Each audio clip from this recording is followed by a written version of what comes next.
Pemirsa, harga emas perhiasan di pasaran masih terbilang stabil. Per hari ini, 3 Agustus 2026, harga emas perhiasan tercatat berada di angka Rp13.700.000 per suku. Stabilnya harga emas perhiasan ini menjadi perhatian masyarakat, khususnya bagi para pembeli dan pelaku usaha emas.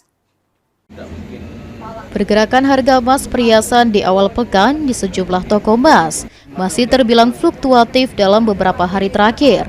Saat ini, harga emas perhiasan masih berada di kisaran Rp13.700.000 per suku, atau terbilang stabil. Salah satu pedagang emas, Ivan, mengungkapkan bahwa harga emas saat ini masih bertahap antara naik dan turun. Dalam beberapa hari terakhir, meski tidak signifikan, penurunan atau naiknya harga tersebut berdampak karena belum stabilnya harga emas perhiasan saat ini.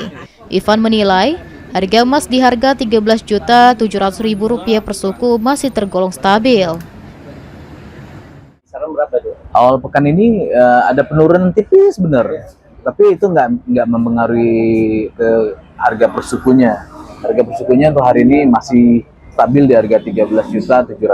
Nah, itu sudah lama turunnya tipis atau gimana? Ya pergerakannya kayak gitu terus, turun tipis, naiknya tipis, turun tipis, naiknya tipis. Nggak terlalu banyak naik turunnya sekarang, paling 5.000, 10.000, nanti turun lagi 5.000. Namun menurut Ivan, untuk pembeli emas perhiasan sendiri belum menonjol karena masih dalam pengaruh awal bulan dan masih banyak kebutuhan lain yang harus dibeli. Suryadi, PAL TV.